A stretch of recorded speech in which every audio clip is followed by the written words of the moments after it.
Hello everyone and welcome to Curious. As you can see, the season is goodbye and this is actually the final episode in the season as well. And today we're going to be focusing on live shopping with Groovy Gecko. We have Jake Hall of Groovy Gecko here to show us through that. And anyway, today your host is not Peter Gaslin. It is in fact me. My name is John Bancroft. For the people who don't know me, most of them I work with in my department. However, I'm the creative director down in Bernadette. So we do products and services and also do customer engagement. Why is that important? Because one of the projects that we worked on, especially over lockdown, and actually Steph just made a really key point. It was probably one of our first big lockdown projects. We were all kind of getting used to remote working and how we're going to be doing things.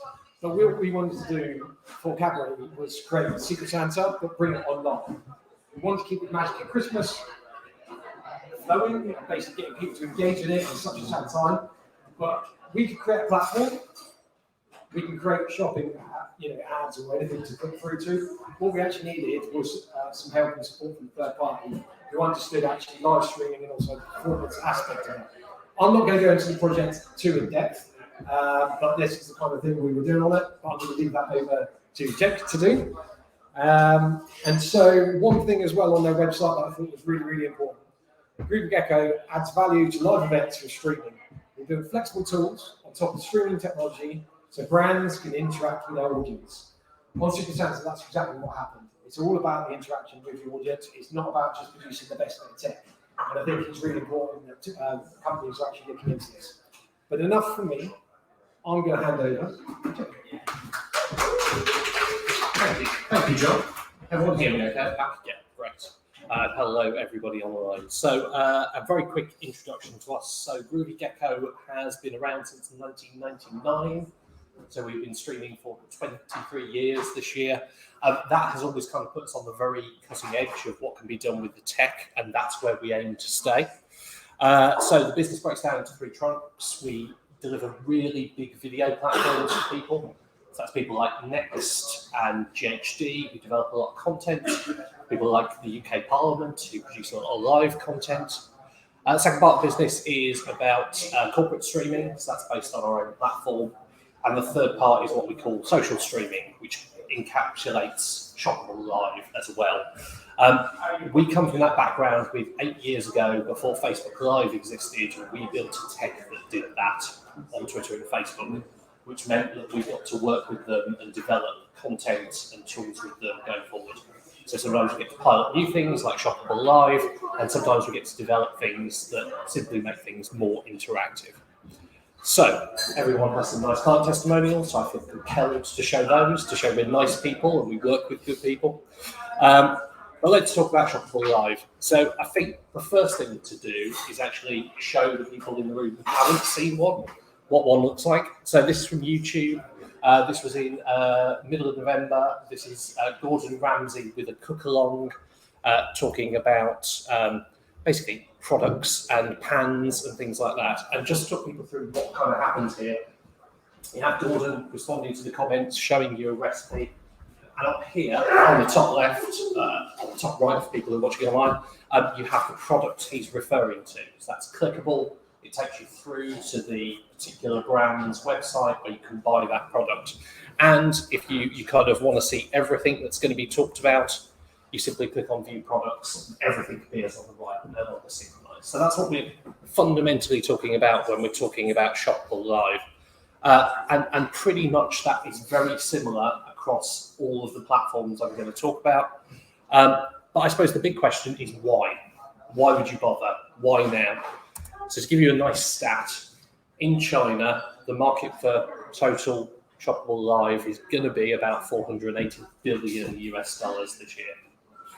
So that's why, because people like it, and there's a market out there. The why now is the US is only going to be somewhere between 11 and 45 billion this year.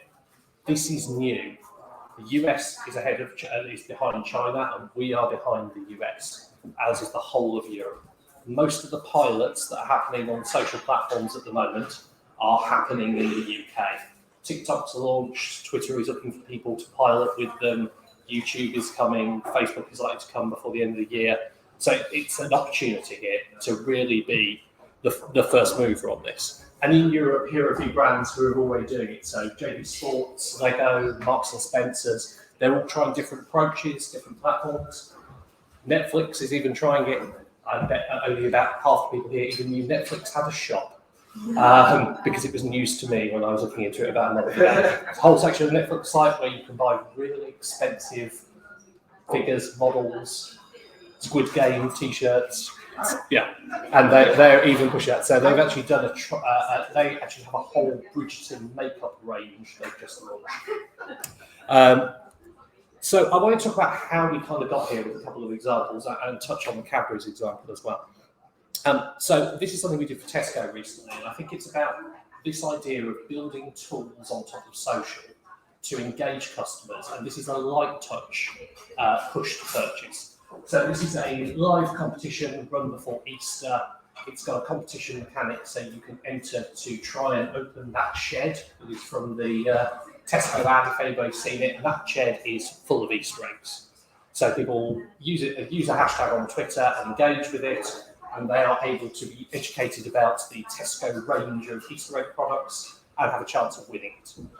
I think this idea of interaction and competition is really important because it ties directly into Shoppable.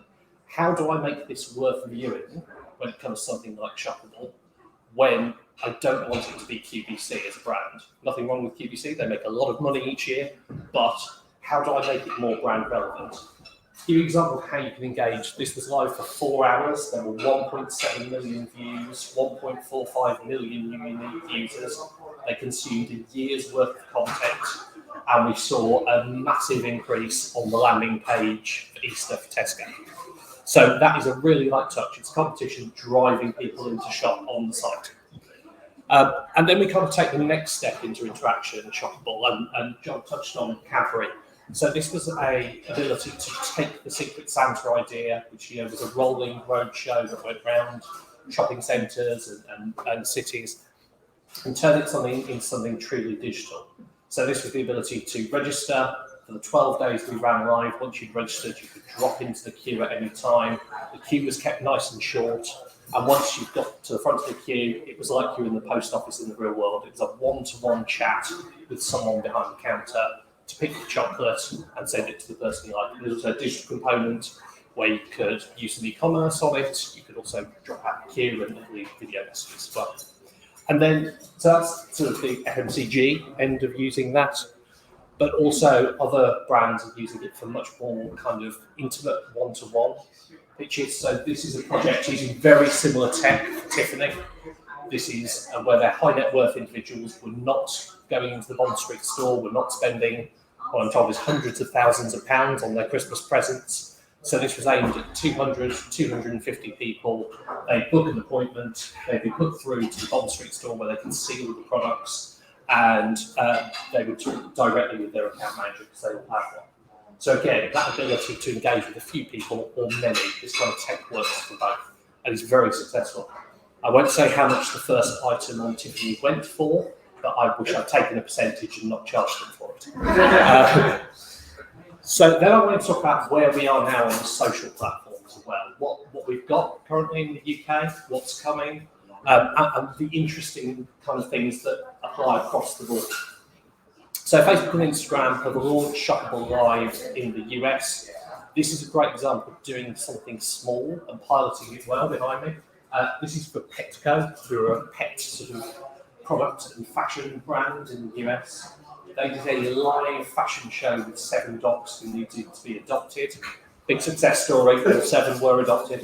And this got 500,000 views. It had a return on investment for the advertising spend of 2 on revenue. So double the revenue for the ad spend on this. Massively successful, really high engagement levels. This works exactly the same as YouTube. Products appear alongside the video. But the difference with this is those products have to be in the brand's Facebook shop. So the way Facebook will be making money out of this is they're obviously taking a percentage of what's sold in the shop. I think for me, the problem is with Facebook at the moment, to be fair to them, is they are slightly meta-distracted. So this product is live in the US, and I do not have a date for it to go live over here. I think it will be this year, but that is not confirmed. There's a kind of hidden element in this, which is not social, but is really, really important, and that's Amazon Live. Amazon has a live shoppable component that you can use. It's made available once the ad spend on a particular product goes high enough. And this is one we did a couple of years back, I think, just before the pandemic. This is a live whiskey tasting. So exclusive product on Amazon, a pack of whiskey that you can taste, 3 small bottles, and then a live about a month later to engage with that audience. The key things about this were the long tail. It's not about selling that small taste pack, it's about people coming back and buying the big bottle of whiskey of the one they liked. This was live on both the site and the page and Prime Video. We had 50,000 viewers live and sold out the tasting pack before we even started. 500 questions on the day. Live show basically from the distillery, the malt master taking questions. That was then cut down into tasting notes for each whiskey. And the website itself was meant to stay up for a couple of months either side of Christmas for the long tail, and ended up staying up for 6 because of the returning visitors who were buying the whiskey. So I think Amazon's a kind of just one to be aware of because it is out there, and for the right brands and the right clients, it really does work. Then on to YouTube. YouTube will launch at some point this year. The Gordon Ramsay example I showed was from YouTube. They launched with a slightly scattergun approach in November. We had Gordon Ramsay doing a live, followed by Mr. Beast, followed by a beauty blogger. So it was a mixture of styles and content. The numbers are quite good from everything I've seen. They're not very open about the actual revenue numbers, but the actual viewership and engagement numbers look very, very solid. And that is one to come. It will come, I think, this year at some point, but no determined date on that yet. Twitter is a completely different model. So YouTube integrates with the existing site. Twitter has a really interesting mechanic. This is much more like an ad unit. You purchase the ability to do a shoppable live, a bit like you purchase an event or something else.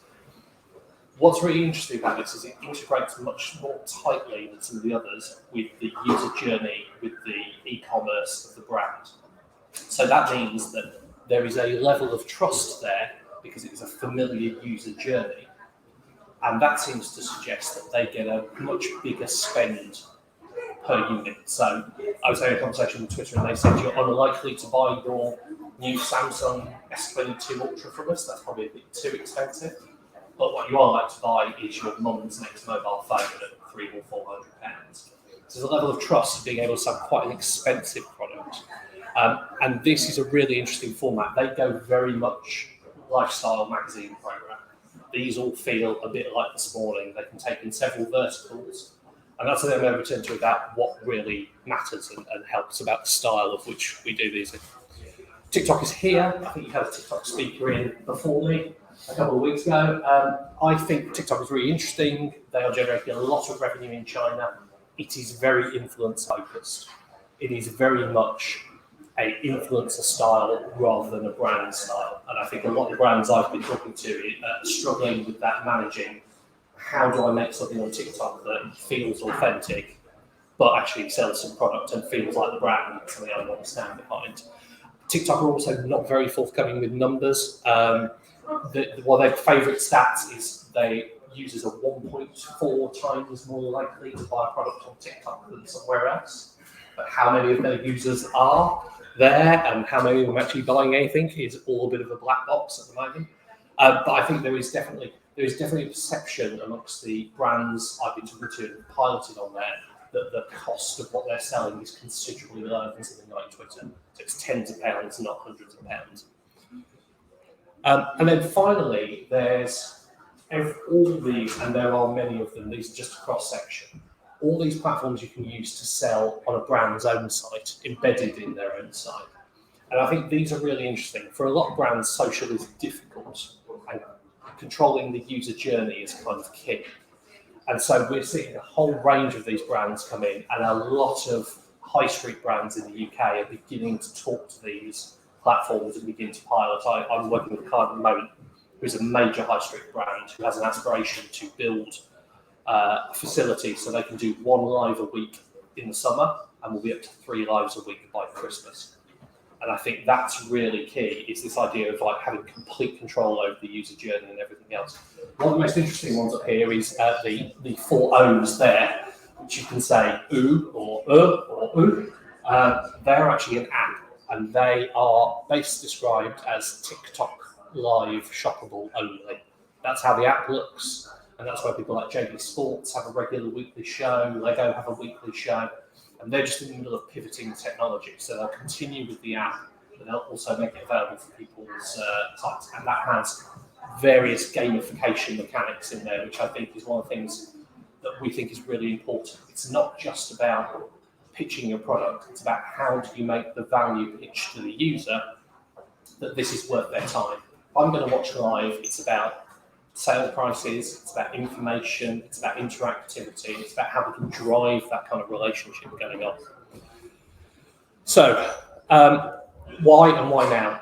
Again, first mover advantage. I think this is a rapidly developing market, and I think some people are going to dominate this market by getting out there first. Some of the brands I'm talking to have really ambitious plans to dominate their sectors in this. Sectors that are currently out there a lot are beauty, health, consumer electronics, homewares are just kind of coming into it.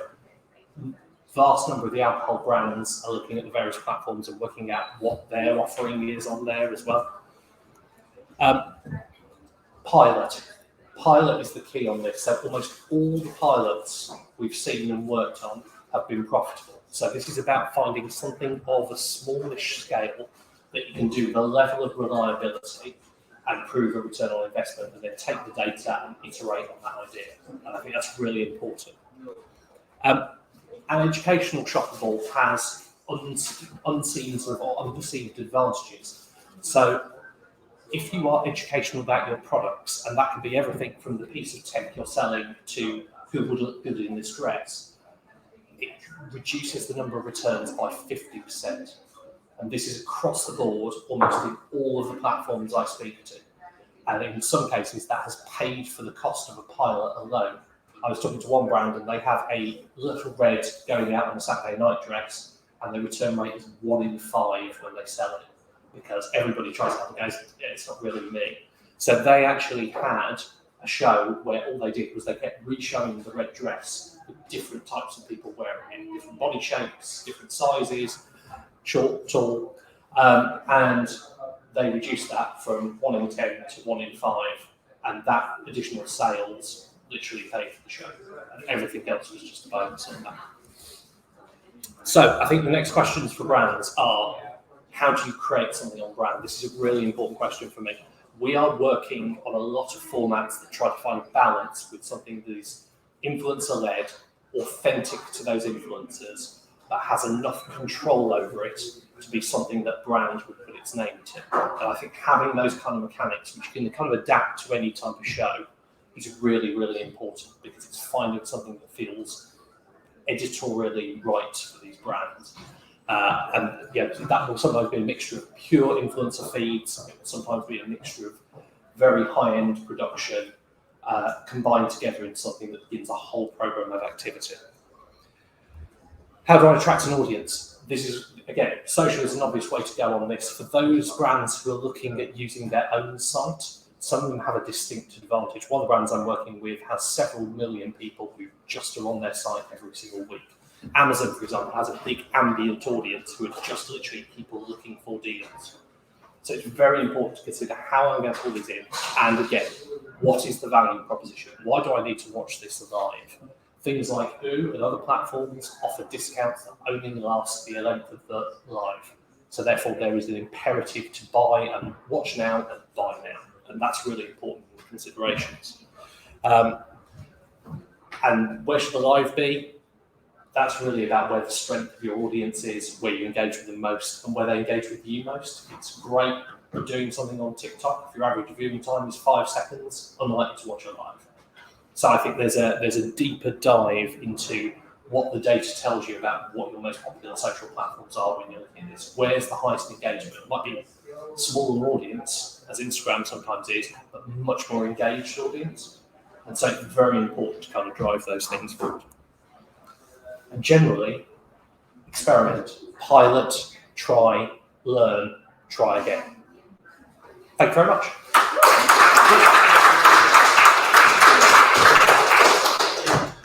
Thank you very much. Has anyone got any questions? How would this work for a business that has dynamic pricing, like an airline, for example? Oh, that is a good question. Yeah, I think that is something that is still being puzzled out. I have one of those conversations going on at the moment, and I think it is very short space of time where that pricing cannot change for an hour.